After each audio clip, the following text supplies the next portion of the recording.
오늘 우리에게 주신 하나님의 말씀 보도록 하겠습니다. 히브리서 11장 17절로 22절 말씀입니다. 생명의 샘가 6월 1일 수요일 말씀 믿음의 사람 아브라함 두 번째 이야기입니다. 함께 읽겠습니다. 아브라함은 시험을 받을 때에 믿음으로 이삭을 드렸으니 그는 약속들을 받은 자로 돼 그 외아들을 드렸느니라.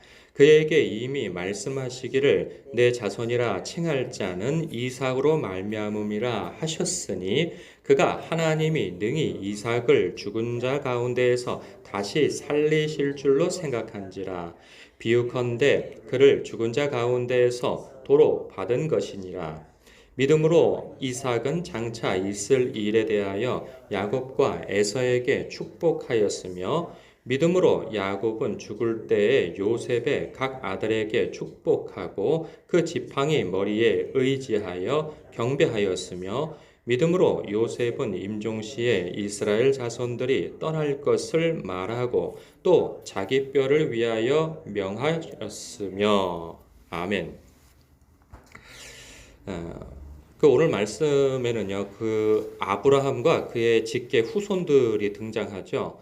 아브라함, 그리고 이삭, 야곱, 요셉, 한 4대에 이르러서 이렇게 그 믿음의 선조들이죠. 우리에게는 그들에 대한 이야기가 나옵니다. 그 중에 아브라함이 그 믿음의 절정을 이루는 그 사건 하나를 다루고 있는데, 그 아브라함은 시험을 받을 때라고 얘기할 때 이 시험은 그 다음 절에 이렇게 나온 것처럼 믿음으로 이삭을 드린 사건이죠. 하나님께서 이제 100세가 난 아들, 100세에 난 아들, 그 아들과 함께 한 십수년을 살아서 이 아이가 어느 정도 성장할 때 이제 이 아들 하나 보며 자라면 살면 되겠구나라고 마음 놓고 사는 어느 때에 이 아들을 번제로 어느 산에 가서 번제로 드리라 하신 명령을 주신단 말이죠. 근데 창세기 22장을 보면 그 말씀을 보면 우리 여러분은 어떻습니까? 그 당혹스럽죠. 그가 믿음을 발휘하여서 정말 하나도 뭐 고민한다거나 뭐 주저한다거나 괴로워한다거나 그런 흔적이 전혀 없어요. 그 내용을 보면 은혜가 되어지고 뭐 이렇게 믿음의 도전을 받기보다는 오히려 좌절될 때가 더 많죠. 그 사람과 나의 믿음을 비교하면서 아니 어떻게 아들을 바칠 수 있단 말인가? 하나님께서 나에게 그런 명령을 하신다면 내가 그 믿음에 순종할 수 있을까? 이런 고민이 오히려 더 많이 들게 하는 말씀이 아닐 수 없습니다. 그런데 하나님께서 뭐 그런 고민을 할 것도 없이 우리에게 그런 믿음을 요구하신 적이 없잖아요. 뭐 아들을 내놓으라 하는데 우리는 미리부터 그냥 그 생각에 젖어가지고 아우 나는 못해. 이건 아브라함이니까 가능해. 라고 생각하면서 아니 뭐 기계야? 로봇이야? 감정이 없나? 어떻게 이렇게 갈등 하나 없이 그냥 바로 하라는 대로 그냥 새벽에 일어나가지고 짐 싸가지고 아들 데리고 가서 그렇게 올라가서 그냥 막 천사가 그냥 너무 당황해가지고 아브라함아 아브라함아 두 번이나 외칠 정도로 그냥 거침없이 순종을 하는가 생각하면 너무 당혹스러운 거죠. 아유 난 그렇게 못해 라고 생각하는 대목이 아닐 수 없습니다. 그러나 나중에는 반전이 일어나죠. 하나님께서 그의 행동을 막고 오히려 정말 죽은 자 가운데서 살아난 것처럼 그냥 하나님께서 죽이지 않도록 만류하시죠. 그러면서 그의 믿음을 칭찬하시고 그 자리에서 또 축복하시는 걸 보면 그냥 역시 하나님이야 이렇게 생각을 하지만 그 과정은 정말 생각하고 싶지도 않는 대목이죠. 그런데 오늘 말씀에서 보면은 그 창세기 22장에 그의 믿음만 보면 우리가 참 당혹스럽고 어떻게 그럴 수 있을까 싶은 생각이 들지만 그가 어떤 생각에서 그렇게 순종하였는가에 대한 해석이 나와요. 보면 이러죠. 믿음으로 이삭을 드렸다는 거예요. 어떤 믿음에서 그러한 그 순종을 하였는가? 그는 약속들을 받은 자로 돼 그 외아들을 드렸다는 거예요. 그 약속이 무엇이었겠어요? 그가 처음 하나님을 만났을 때부터 받은 약속의 말씀이에요. 너는 내가 지시할 땅으로 가라. 너는 그 땅을 선물로 받게 되어질 것이고 그 땅을 채울 수많은 민족이 너를 통하여서 나오게 될 것이다. 처음에는 이 약속만 받았는데 그 약속만 받고 무슨 일이 금방 일어날 것처럼 생각하였으나 그 약속이 금방 일어나지 않았죠. 10년이 지나고 15년이 지나고 그런 과정 속에서 많은 갈등과 우여곡절이 있었습니다.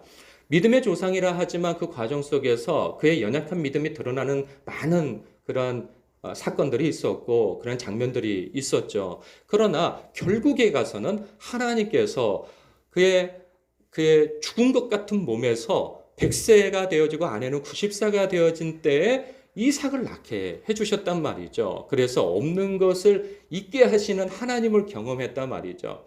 그 과정 속에서 그 하나님과의 신뢰 관계가 아주 깊이 맺어졌고, 그리고 100세에 난 아들을 이제 얻게 되어져서 그 아들과 살아가는 과정 속에서 하나님과의 그런 신뢰 관계는 아주 깊어진 거예요.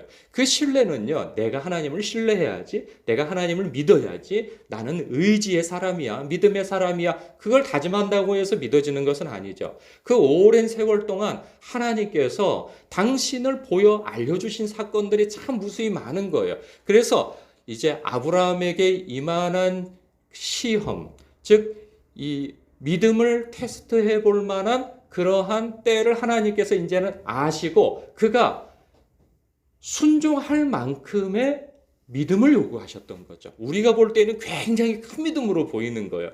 그러나 하나님께서 아브라함을 달아보실 때 이 정도는 그가 순종할 수 있어 라고 하나님께서 그를 믿은 사건이죠. 믿은 사건. 우리도 마찬가지예요. 우리도 내 딴에는 그렇게 크게 어려운 결정이 아닌데 어떤 순종의 결정을 내려는데 우리보다 신앙이 연약한 사람들이 여러분이나 또 제가 내린 결정에 굉장히 놀라는 경우들이 많이 있지 않습니까? 아니 어떻게 그런 순종을 할 수 있어요? 어떻게 그렇게 선택을 할 수 있어요? 나라면 못해요. 그러나 우리 생각에도 나도 당신 때쯤이면 나도 이런 결정은 못했을 거야 라고 하는 그러한 생각이 있단 말이죠. 그러나 그렇게 생각하는 사람 이상으로 내가 어떤 결정을 내릴 수 있었던 건 비교적 쉽게 순종하고 하나님의 말씀을 쫓아 살아갈 수 있었던 것은 내 믿음이 대단하기보다는 하나님이 그동안 나에게 신실한 하나님의 약속을 이행하시고 택한 백성을 붙드신 손을 놓지 아니하시고 합력하여 선을 이루시고 복을 이루시는 방향으로 나를 이끌어 오신 하나님을 알기에 지금 그렇게 선택할 수 있고 순종할 수 있었다는 거죠. 그 하나님의 신실하심이 내 평생에, 그러니까 아브라함의 평생에 그를 인도해 오신 것을 그는 알고 있는 거예요. 그래서 어떻게까지 생각했는가? 18절에 보면 그에게 이미 말씀하시기를 내 자손이라 칭할 자는 이삭이라 말씀하셨다. 여러 차례 물었거든요. 내 자손은 내 종으로 기른 그런 다메섹 사람 엘리에셀일 것입니다. 아니다. 롯일 것입니다. 아니다. 누구죠? 또 첩에서 난 아들?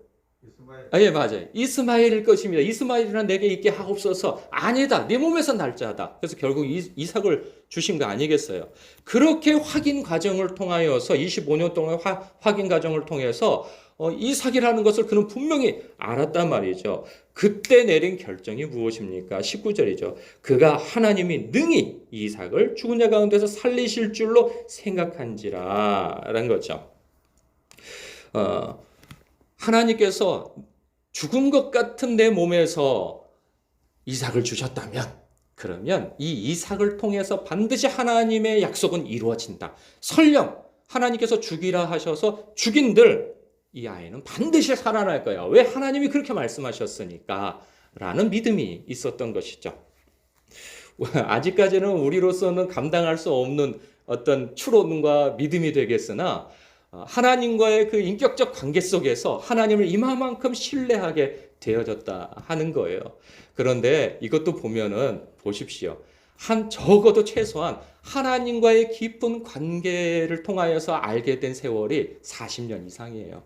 75세에 하나님으로부터 부름받아가지고 100세, 그러니까 25년 동안 하나님을 경험했잖아요. 100세에 난 아들 최소한 15살 이상은 되지 않았을까 생각해보면 적어도 40년 동안 하나님을 심도 깊게 체험한 세월인 것이죠. 단번에 그 우리의 믿음은 그냥 이렇게 막 생기지 않는단 말이죠. 그것에 대해서 너무 주눅들 것은 없다는 생각이에요.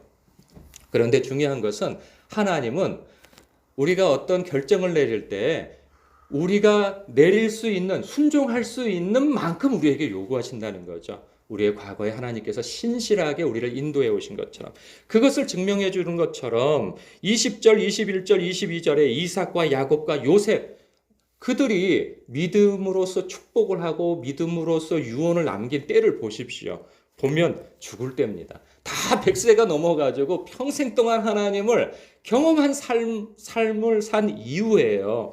그래서 이삭도 보면은 죽을 때가 거의 다 돼가지고 자기의 자손 야곱과 에서에게 하나님께서 비추어 주신 내 욕망과 내 뜻대로 너는 이런 복을 받을 거야 라고 하는 것이 아니고 하나님께서 그 자손들에게 주시는 그 언약의 말씀, 그 예언의 말씀을 알려주잖아요. 그래서 축복을 해줍니다. 야곱도 마찬가지예요. 그 야곱의 인생 속에서 많은 나날이 자기의 꿈과 욕망을 위해서 달려갔던 사람입니다. 그러나 그 많은 우여곡절 끝에 하나님을 경험한 세월 속에서 그 정점이 무엇이겠어요? 죽었다고 생각했던 요셉이 애굽의 총리가 돼서 만난 거예요. 그때 하나님의 그 신실함을 그가 정말 깨달아 알 수 있었던 것이죠. 그래서 그 요셉의 자손들에게, 이 야곱이 요셉의 자손들에게 이렇게 축복하며 기도할 축복해 줄 수 있었던 거예요. 하나님의 뜻을 알려주면서. 요셉도 보십시오. 요셉도 보면 그가 꿈의 내용을 몰랐어요. 하나님께서 주신 꿈에 대해서 언제 알게 되어집니까? 나중에 자기 형들을 만나가지고 자기 앞에서 엎드려가지고 곡식을 구하는 그 모습을 보면서 그때 어렸을 때 주셨던 꿈이 바로 그 환상이 이거였구나 라고 생각하며 나중에는 그 형들을 용서하고 하나님께서 나를 앞서 보내신 것입니다. 내가 하나님을 대신하겠습니까? 내가 오히려 여러분들을 우리 가족을 살리기 위해서 하나님께서 이렇게 하셨다 하면서 오히려 형님들을 부둥켜 안고 격려하고 그들을 위하지 않겠어요? 그러니까 그도 그의 삶의 여정 속에서 하나님의 신실함을 경험하여 알았던 것이죠. 믿음은요, 나의 의지와 어떤 그 의리에 달려있지 않는 것이죠. 하나님의 그 신실하심, 택하신 백성들을 결코 버리지 아니하시고 저버리지 아니하시는 하나님, 약속하신 바를 반드시 이루시는 하나님을 그들은 아버지로부터 선대조사로부터 들어 알았던 것이고 경험하여 알았던 것이고 맛보아 알았던 것이죠. 저나 여러분이나 동일하게 우리도 아직 이들이 100세가 넘은 때까지 살면서 하나님을 이렇게 경험하여서 이런 믿음의 내용들을 이렇게 바란 것만큼은 되지 못할 수 있으나 하나님께서는 그간 우리의 삶의 여정 속에서 하나님의 그 신실하심을 보여 알게 하신, 맛보아 알게 하신 만큼의 믿음을 요구하시는 때가 있을 것입니다. 그때 우리는 내 과거에 하나님께서 어떻게 나를 여기까지 붙들어 인도해 오셨는가? 과거에 이 위기들 속에서 하나님께서 나를 어떻게 그 위기를 피해 참으로 하나님께서 때를 따라 돕는 은혜를 주셨는가? 우리는 생각해 볼 필요가 있는 것입니다. 우리가 믿음이 연약해진다면 또한 과거가 생각나지 않는다면 이렇게 이때에는 성경이 없어서 그의 아버지로부터 들어 하나님에 대한 지식을 가졌다면 우리는 성경이 있지 않겠습니까? 오늘도 여러분이 읽는 성경 속에서 하나님의 신실하심을 발견함으로 인하여서 오늘 기도하시면서 그 신실하신 하나님 의지하여 때를 따라 돕는 은혜로 갚으실 우리 주님의 그 크신 은혜를 생각하며 기대하며 소원하며 기도하시는 여러분 되시길 주님의 이름으로 축복합니다. 그래서 간증을 갖게 되어지는 여러분 되시길 바랍니다. 기도하겠습니다.